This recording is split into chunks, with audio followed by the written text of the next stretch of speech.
Bismillahirrahmanirrahim. Assalamualaikum warahmatullahi wabarakatuh.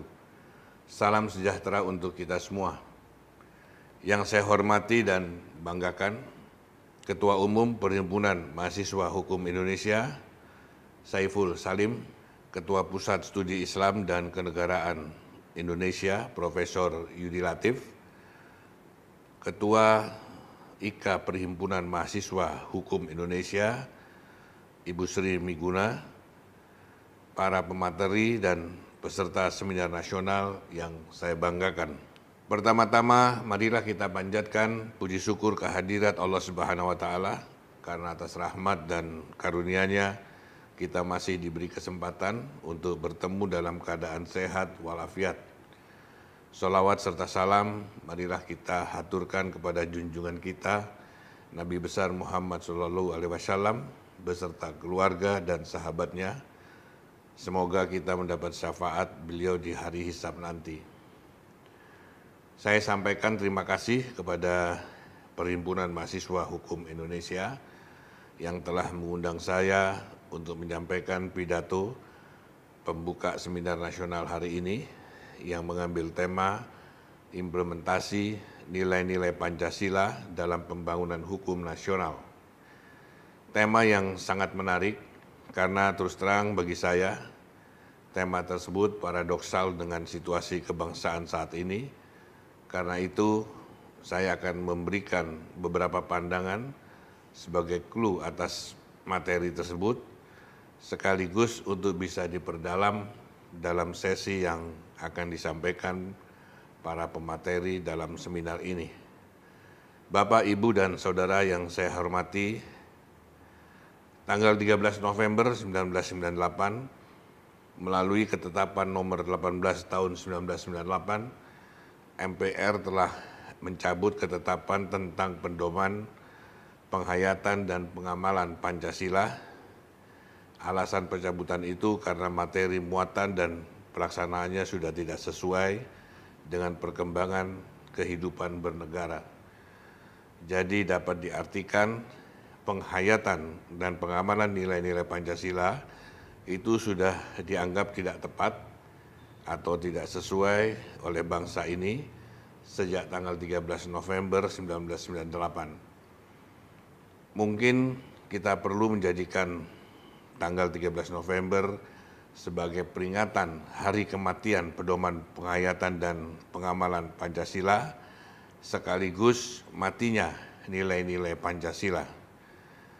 Karena itu saya tidak heran bila di dalam bukunya Saudara Taufikur Rahman Ruki menulis bahwa Pancasila hari ini ibarat raga tanpa jiwa, ada tapi tidak ada, seperti zombie atau walking dead. Konsepsi demokrasi Pancasila dan sistem ekonomi Pancasila yang digagas para pendiri bangsa yang sesuai dengan DNA asli bangsa Indonesia juga telah total kita bongkar sejak amandemen konstitusi tahun 2002 silam. Ciri utama dari demokrasi Pancasila yang asli adalah semua elemen bangsa ini yang berbeda-beda harus terwakili sebagai pemilik kedaulatan utama yang berada di dalam sebuah lembaga tertinggi di negara ini. Itulah mengapa pada konstitusi kita yang asli, sebelum dilakukan amandemen pada tahun 2002, MPR adalah lembaga tertinggi negara, karena MPR adalah perwujudan kedaulatan rakyat dari semua elemen bangsa ini, baik itu elemen partai politik, elemen daerah-daerah, dan elemen golongan-golongan. Utusan daerah adalah representasi seluruh daerah, dari Sabang sampai Merauke. Harus ada wakil-wakil dari daerah, meskipun daerah tersebut terpencil, terisolasi secara sosial, kultural, daerah khusus, dan sebagainya.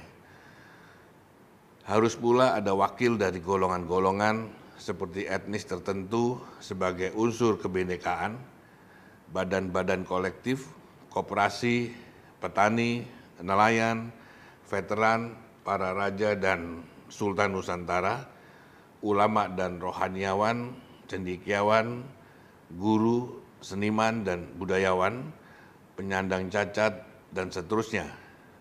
Dengan demikian, utuhlah demokrasi kita semuanya terwakili. Tapi semua pikiran para pendiri bangsa itu sudah kita porak-porandakan melalui amandemen 20 tahun yang lalu.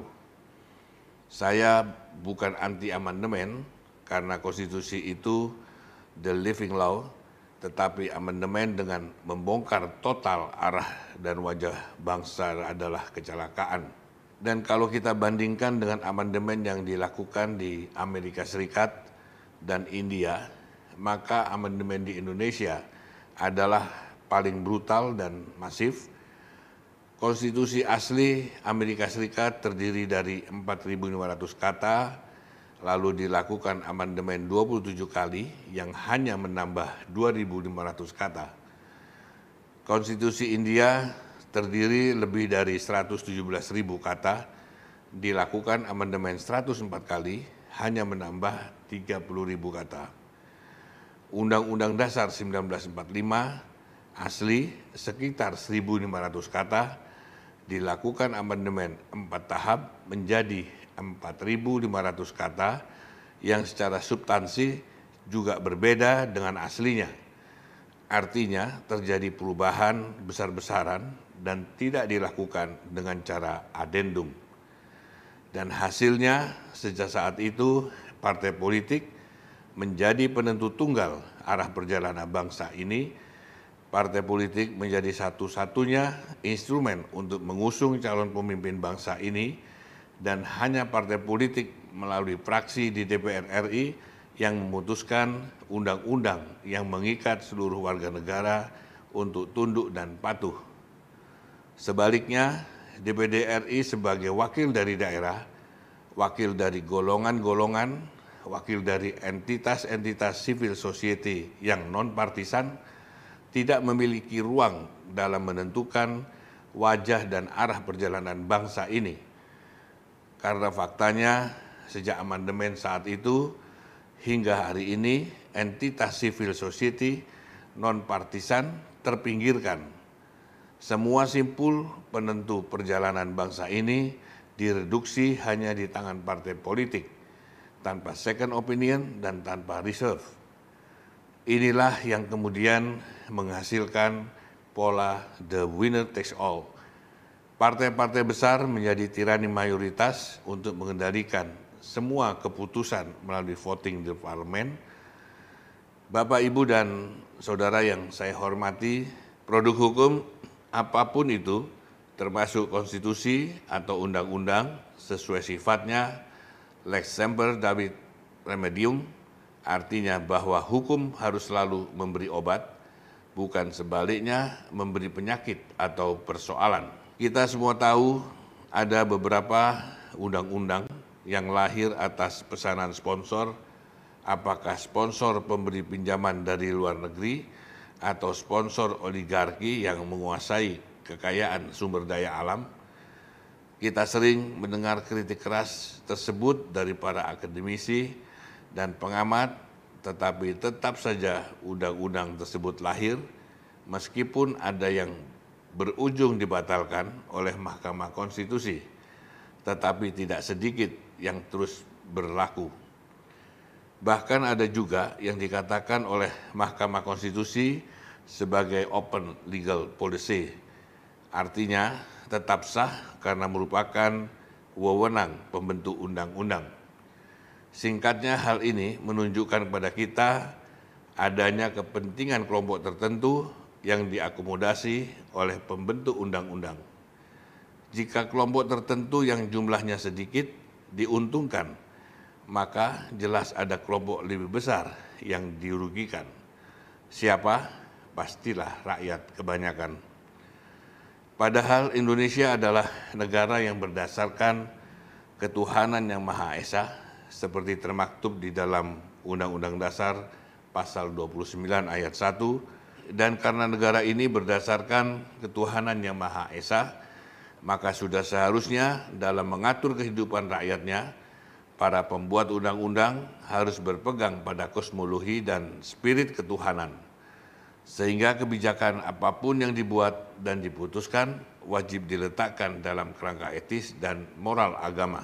Sehingga bila ada kebijakan yang hanya menguntungkan kelompok tertentu dan merugikan kebanyakan rakyat, apalagi membuat rakyat sengsara dan menderita, maka jelas kebijakan tersebut telah melanggar kerangka etis dan moral agama, yang artinya kebijakan tersebut telah melanggar nilai-nilai Pancasila dan konstitusi. Dan pelanggaran terhadap konstitusi adalah pelanggaran terhadap sumpah jabatan yang diucapkan dengan menyebut nama Tuhan mereka. Jadi apakah kita masih punya harapan bahwa nilai-nilai Pancasila dapat kita implementasikan dalam pembangunan hukum di Indonesia? Tentu kita harus tetap optimis, tetapi kita harus berani bangkit, harus berani melakukan koreksi atas perjalanan bangsa ini. Kecelakaan konstitusi harus kita sadari, masyarakat harus kita bangunkan bahwa Indonesia harus lebih baik, Indonesia harus kembali kepada nilai-nilai Pancasila sehingga menjadi bangsa yang berdaulat, berdikari, dan mandiri. Kiranya itu yang dapat saya sampaikan sebagai pembuka seminar nasional hari ini. Semoga gagasan-gagasan besar lahir dari seminar ini. Sekian dan terima kasih. Wabillahi taufik wal hidayah. Wassalamualaikum warahmatullahi wabarakatuh.